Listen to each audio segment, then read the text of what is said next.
Amazon Prime's The Lord of the Rings, The Rings of Power, drops this weekend. And many fans, old and new, are going online to learn more about the show and the world of Middle-earth. Unfortunately, there is a lot of misinformation about the show out there. And some of it might turn new people away from a show that they might otherwise enjoy. It is always best to make an informed decision. So this video debunks the 5 biggest lies you've probably heard about the Rings of Power. Counting down from number 5. The Rings of Power is forcing diversity into Tolkien's lore. Let's be clear. This is an objection about the skin color of actors. It is not about anything else. It looks at the casting of people of color in the roles of hobbits or elves or dwarves or Númenóreans and claims that this is a sign of disrespect towards J.R.R. Tolkien because his lore holds that such characters are white, despite the fact that Tolkien never actually wrote anything of the sort. When he described character skin color at all, J.R.R. Tolkien used more ambiguous words like dark, pale, or swarthy. These words do not mean European or African. They are evocative enough to give readers an idea what a character looks like, while still leaving room for them to visualize a character portrait that makes sense to them from their own unique cultural perspective. After all, there are pale and dark-skinned people in every human ethnic group. But the deeper point here is that Tolkien wasn't concerned with race as we think of it in the real world. He gave Middle-earth very different racial categories: man, dwarf, elf, hobbit, and so on. Allyship, tolerance, and cooperation between these different races was a major theme of The Lord of the Rings. It's actually kind of the whole point of the story. A point that's timeless in its relevance, and one we should all emulate. So this one is a lie, because diversity can't be forced into a story where it already exists. Showing diversity within the different races of man, dwarf, elf, hobbit, and so on is only a continuation of a theme that Tolkien himself put there. Number 4. The Rings of Power gets Galadriel wrong. This one is usually presented as the Rings of Power changing Tolkien's lore by portraying Galadriel as a warrior. It implies that Amazon just made up this portrayal of Galadriel for woke points or to push an agenda, and that it has no foundation in Tolkien's writings. But a closer look at Tolkien's work reveals a very different picture. Here are some direct quotes from Tolkien about Galadriel's backstory and temperament. From The History of Galadriel and Celeborn, in the Unfinished Tales. Galadriel was the greatest of the Noldor, and her wisdom increased with the long years. Her mother name was Nerwen, man-maiden, and she grew to be tall beyond the measure even of the women of the Noldor. She was strong of body, mind, and will, a match for both the lawmasters and the athletes of the Eldar in the days of their youth. Even after the merciless assault upon the Teleri and the rape of their ships, though she fought fiercely against Fina in defense of her mother's kin, she did not turn back. Her pride was unwilling to return, a defeated suppliant for pardon, but now she burned with desire to follow Fina with her anger to whatever lands he might come, and to thwart him in all ways that she could. She was proud, strong, and self-willed, as were all the descendants of Finwë save Finarfin, and like her brother Finrod, of all her kin the nearest to her heart, she had dreams of far lands and dominions that might be her own to order as she would without tutelage. From Tolkien Letter 348.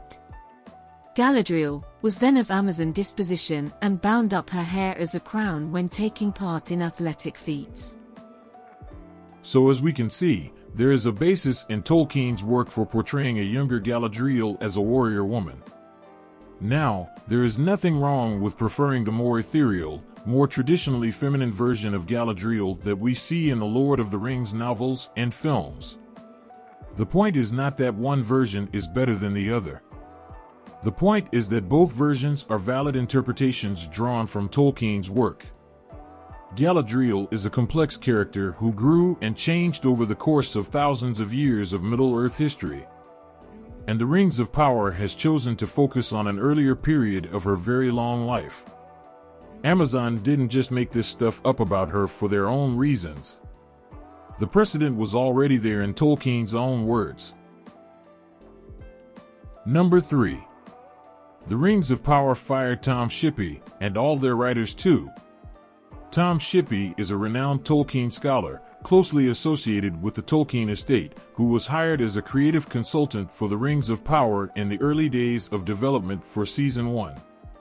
Because he had previously also worked on Peter Jackson's beloved Lord of the Rings movies, having Shippey on board for the Rings of Power series lent the production an air of legitimacy. But suddenly, he wasn't there anymore. And neither were the writing staff who'd been hired to create scripts for the episodes. After the filming of the first 2 episodes, both Shippey and the writing staff left, and production went on hiatus. What happened here? If you believe certain clickbait channels from early 2020, Amazon fired Tom Shippey and the writers because they wouldn't go along with the big lore changes and woke agenda that the company wanted to push in the show. This answer to the question went viral after a bit of speculation about the matter on the OneRing.net's weekly streaming show got spun into the anti-woke narrative by those same clickbait channels and their social media communities. And to this day, it remains a popular talking point in posts and comment sections across the internet. But none of it was true. Tom Shippey confirmed in September 2019 that he had completed the pre-production work he'd been hired to do for the show, and was on hiatus with them until pre-production for the next season began. We learned from a colleague of Shippey's in April 2020 that Shippey was still not working on the show, but this didn't really tell us anything new.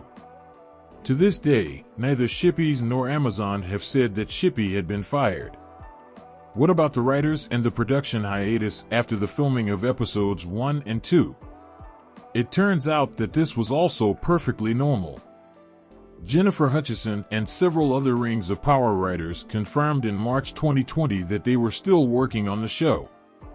It is totally normal in American television for a new production to go on hiatus after filming the pilot episode, so that the producers and the studio can evaluate any changes that might be necessary before moving forward.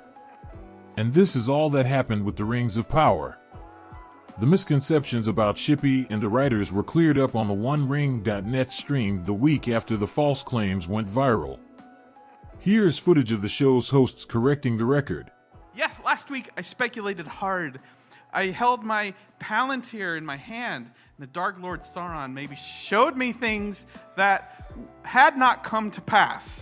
We may have been manipulated a little bit in last week's bombastic show, so I appreciate everybody on Twitter, Facebook, Reddit, YouTube calling us out for that. And it was a reminder that we have a duty to be better, validate what the Palantir says. And to that end, last week was a bombastic show, and I can show you here right now. A bombastic show? Jennifer Hutchison, who is the lead writer on Amazon's Lord of the Rings, shut us down so hard and so complete by saying, yes, I am working on the Lord of the Rings series for Amazon. She is a writer. Every word is chosen carefully. That is a present tense verb. Yes, it is present tense. It is an active present tense of a sentence. Yes, it is. Jennifer Hutchinson, thank you for clarifying everything. And, you know, after last week's bombastic news and rumors and Palantir speculation, I have to say I apologize to the writers that are writing Lord of the Rings. Didn't mean to discount your efforts, your past efforts, your current efforts, and your potential future efforts. And we have a little more clarity that we're going to get to in a couple minutes of just where things land.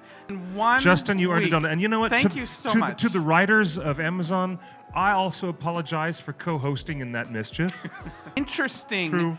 Ever since last week's big bombastic show that we have updates from J.A. Bayona on the set. We have photos of the cast together. We have the writers confirming that they're still working. Tolkien warned us. The other bombastic claim that was made on last week's show was about Tom Shippey. Now, as far as I remember, in last September, October, Shippey said that his work had been complete on the current season, and you know what? He was on hiatus like the rest of the writers, supposedly. But he wasn't fired. He was just off the project. We have complete clarity from Tom Shippey now. He was at Tolkien 2019 last year, where people kept trying to prod him at the convention, saying, hey, what do you know? What can you tell us? And so he did an interview with several fan sites that were there. Yep, one of them was a German fan site. Fan site, yes. And of course, I believe Jim Wirt was there, our old friend Jim. Yeah. Jim Wirt from the Wirt Zone was there, and everyone got little comments and little opinions.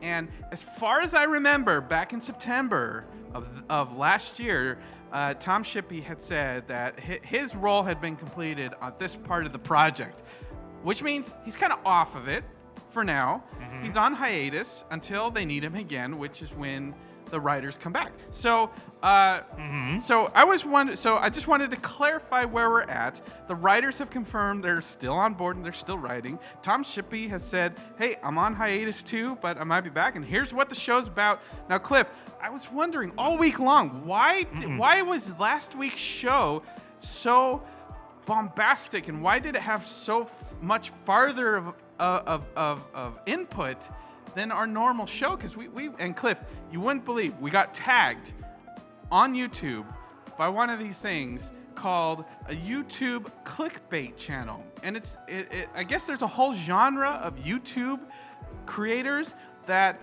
sit in their office and speculate about comings and goings based upon other people's content. Based upon other people's content. Yeah, based on somebody else's content. This guy, Nerd Roddick, has 200,000 subscribers.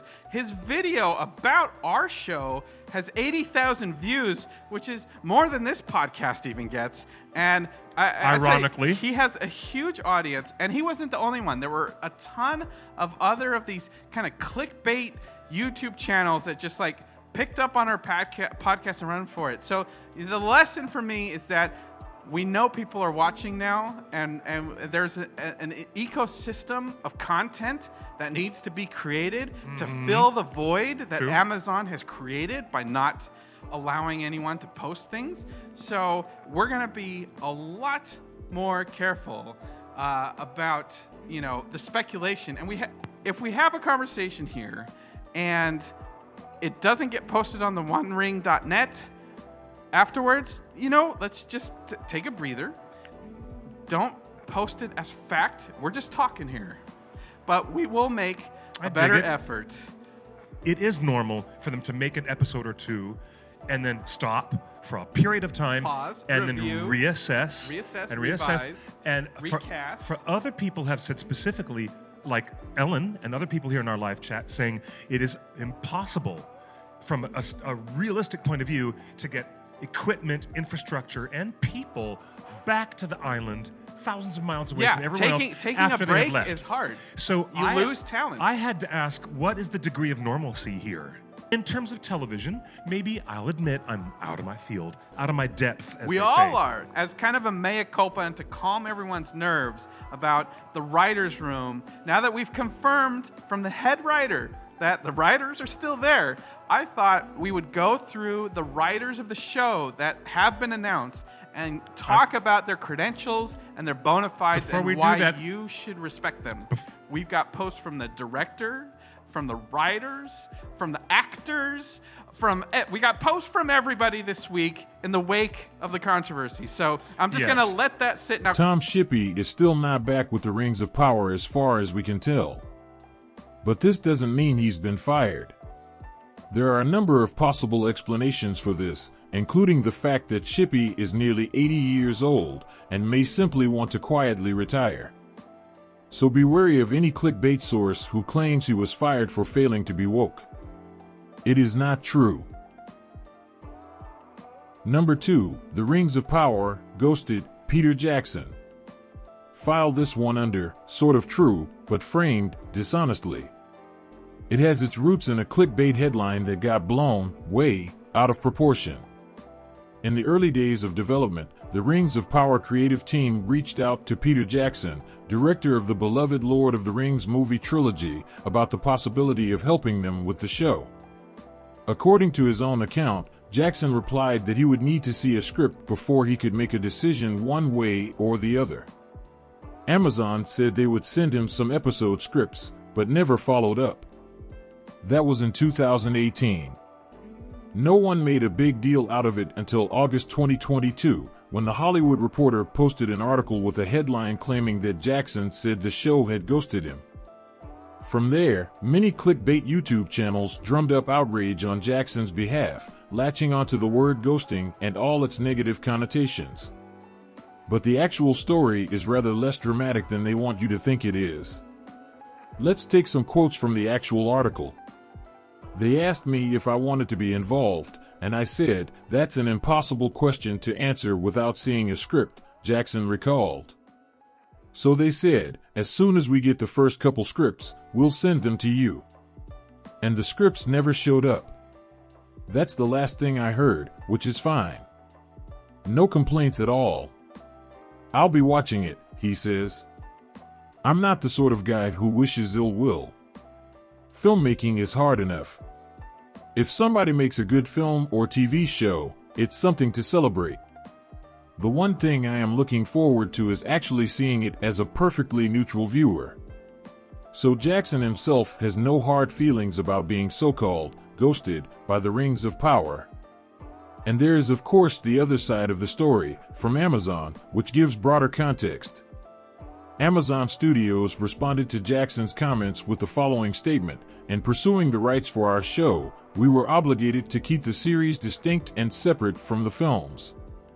We have the utmost respect for Peter Jackson and the Lord of the Rings films, and are thrilled that he is looking forward to watching the Rings of Power." So, if Peter Jackson isn't mad about the situation, and Amazon had a legal duty to keep their show separate from the movies, what exactly is the point of being mad in Jackson's place? Might the clickbait channels be up to something other than defending Jackson? This one is a lie, because it implies that Amazon insulted Peter Jackson, when in fact, everyone involved seems fine with the arrangement. Before moving on to the number one biggest lie you've heard about Rings of Power, if you enjoy this content, please take a moment to like and share this video, subscribe to this channel, and hit the bell so you can receive notifications when this channel uploads new content. Thanks for watching. Now, onto the number one biggest lie you've probably heard about Rings of Power. Number 1. The Rings of Power is trashing Tolkien's legacy. This one is the biggest lie because it is the foundation for all the others. The other lies on this list are often used as examples to prove how this lie is true. But it is not true. At the heart of this lie is the claim that Amazon is somehow acting in bad faith with its creative choices in the Rings of Power. That it is somehow going against the wishes of the Tolkien family and rewriting Middle-earth lore to make a completely different world than the one Tolkien crafted. So it is worth remembering that according to all sources, the path that led to the Rings of Power began with the Tolkien family, not with Amazon. Back in 2017, the Tolkien family had just wrapped up a lawsuit against Warner Brothers, who own the film rights to The Lord of the Rings.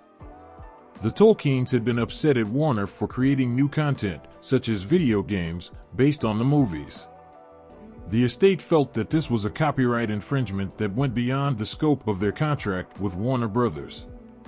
The lawsuit was settled out of court, and the Tolkien estate immediately began a campaign to launch a TV series based on their famous ancestors' beloved works. The Tolkien estate approached Amazon, HBO, and Netflix with an offer for the television rights to The Hobbit, The Lord of the Rings, and the appendices that appear in those books, detailing the only official timeline of Middle-earth history that J.R.R. Tolkien had published during his lifetime. Bidding for the TV rights began at $200 million US, and Amazon won out with a winning offer of $250 million. But this did not come without strings attached. The Tolkien estate retained the final say over any lore changes or additions Amazon chose to make in the course of developing a TV series based on the content the Tolkien estate had made available. Once Amazon settled on a pitch to set their series during the Second Age of Middle-earth, thousands of years before the novels and movies, the Tolkien estate set certain limits on what the studio could do. According to Tom Shippey, quote, "The Tolkien estate will insist that the main shape of the Second Age is not altered. Sauron invades Eriador, is forced back by a Númenórean expedition, and returns to Númenor. There he corrupts the Númenóreans and seduces them to break the ban of the Vala. All this, the course of history, must remain the same. But you can add new characters and ask a lot of questions, like, what has Sauron done in the meantime? Where was he after Morgoth was defeated? Theoretically, Amazon can answer these questions by inventing the answers, since Tolkien did not describe it. But it must not contradict anything which Tolkien did say. That's what Amazon has to watch out for. It must be canonical. It is impossible to change the boundaries which Tolkien has created. It is necessary to remain Tolkienian." Unquote. Shippey further clarified, quote, "The Tolkien estate keeps a very careful eye on everything and is quite capable of saying no. They retain a veto over everything that concerns Tolkien." Unquote. So, the next time you hear someone say that the Rings of Power is trashing Tolkien's legacy, remember that the guardians of that legacy, the Tolkien estate themselves, have approved everything in the show. That is why this is the #1 biggest lie. Thanks again for watching this video. If you enjoyed this content, please remember to like, share, subscribe, and hit the bell for notifications. Go in peace. I will not say, do not weep, for not all tears are an evil.